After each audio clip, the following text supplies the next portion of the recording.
So welcome students, welcome once again to the web classes. In the previous lecture, we understood the preposition of time. What we are going to understand today is preposition of movement.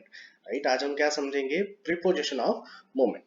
चलो next slide में देखते हैं हम कौन कौन से preposition होते हैं एक्चुअली मूवमेंट और डायरेक्शन के लिए. ये सारे prepositions जो आप देख रहे हैं स्क्रीन पर, ये सारे prepositions आप पहले भी देख चुके हैं, right? But you just need to bifurcate the meaning and exact position of using them, right? ये हमें समझना बहुत ही जरूरी होता है. तो आइए समझते हैं किस तरीके से इनका इस्तेमाल किया जाता है और कैसे इनको जो है हम बहुत ही सटीक तरीके से इनका इस्तेमाल कर सकते हैं. सबसे पहला है इनटू. इनटू को समझते हैं कैसे इनटू जो है उसका इस्तेमाल किया जाता है. देखो यहाँ पर लिखा हुआ है sentence, she is going into the pool. मतलब क्या हुआ कि जब कोई चीज बाहर हो, राइट, और उसे किसी दूसरी चीज के अंदर धकेला जाए, राइट, तो जब कोई चीज बाहर से अंदर की ओर जाती है तब हम किसका इस्तेमाल करते हैं? इनटू का. यहाँ पर एक लेडी की बात की जा रही है, राइट, जो पुल के बाहर थी, अब वो कहां जा रही है? पुल के अंदर. तो इसी वजह से हमने क्या इस्तेमाल किया? इनटू. सेम यहां पर क्या लिखा हुआ है? Is putting the pizza into the oven. मतलब क्या हुआ? पिज्जा बाहर था पहले, लेकिन अब उसे कहां धकेला जा रहा है? ओवन के अंदर. तो उसका मतलब हम क्या यूज करेंगे? इनटू. हमने देखा जब कोई चीज बाहर से अंदर हो तो हम क्या इस्तेमाल करते हैं? इनटू. और जब कोई चीज अंदर हो और वहां से बाहर आए तो हम क्या इस्तेमाल करेंगे वहां पर? Out of. है ना? देखो यहाँ पर लिखा हुआ है she is walking out of the house. मतलब क्या हुआ? ये लेडी जो थी वो पहले अंदर थी और अंदर से जब वो बाहर आई, राइट, तो हम इसमें क्या इस्तेमाल करेंगे? हम आउट ऑफ. है ना? जब कोई चीज पहले से अंदर हो और अंदर से वो बाहर की तरफ आए तो हम कहा क्या इस्तेमाल करेंगे? Out of. देखो यहाँ पे लिखा हुआ है she is taking the dish out of the oven. मतलब वो ओवन से बाहर निकाल रही है. डिश पहले अंदर थी, वहां से कहा जा रही है? वो बाहर आ रही है. नेक्स्ट है टॉवर्ड्स और अवे फ्रॉम. अब टॉवर्ड्स मतलब क्या होता है? किसी चीज की तरफ जाना, इन द डायरेक्शन.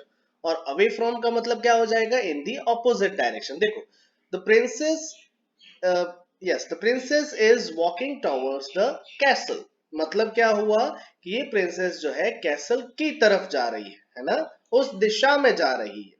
और अगर हम मान लो किसी विपरीत दिशा में जा रहे हो, किसी चीज से दूर जा रहे हो, तो यहाँ पर जैसे लिखा हुआ है is running away from the dogs. मतलब क्या हुआ कि कुत्तों से वो दूर भाग रहा है. मतलब वो कुत्तों की ऑपोजिट डायरेक्शन में जा रहा है, राइट. नेक्स्ट समझते हैं हम अप एंड डाउन. अप मतलब जब कोई चीज नीचे हो और वो ऊपर जा रही हो तो अप का इस्तेमाल करेंगे, राइट. और अगर कोई चीज ऊपर हो और ऊपर से नीचे आ रही हो तो हम क्या इस्तेमाल करेंगे? डाउन. जैसे the jeep is going up the hill. And the second sentence में लिखा है the kayak is going down the river. Next है ऑफ. ऑफ मतलब जब हम जो है किसी दो चीजों के बीच का कांटेक्ट जो है वो हटा देते हैं, राइट, तब हम जो है क्या करते हैं? ऑफ का इस्तेमाल. मान लो ये दो चीजें जो है एक साथ में जुड़ी हुई है, राइट, ये दो चीजें एक साथ जुड़ी हुई है. अब इन दो चीजों का कांटेक्ट जब हम रिमूव कर देते हैं तब हम किसका इस्तेमाल करते हैं? ऑफ का. जैसे she is taking of her shoes. मतलब क्या हुआ? शूज का, उसके पैरों से कांटेक्ट जो है वो रिमूव किया जा रहा है. The poor man just fell off his horse. जो व्यक्ति था वो उसके घोड़े से गिर गया. मतलब घोड़े से पहले चिपका हुआ था लेकिन अब जो है वहां से हट चुका है. पहले जो उसका जो कांटेक्ट है वो टूट गया, राइट. और भी बहुत सारे प्रीपोजिशंस है जैसे अलोंग है, अक्रॉस है, अराउंड, ओवर, अंडर. इनको कैसे इस्तेमाल करते हैं? सिचुएशन के तौर पर. तो देखिए यहाँ पर सेंटेंस लिखा हुआ है the pretty geisha is walking along the street. मतलब क्या हुआ? जिस दिशा में स्ट्रीट जा रही है उसी दिशा में ये लेडी भी जा रही है. मतलब जब दो चीजें एक ही दिशा में हो, राइट, तब हम जो है वस्तु के लिए किसका इस्तेमाल कर सकते हैं? अलोंग. जैसे यहाँ पर देखो लिखा है the stripes are along the legs.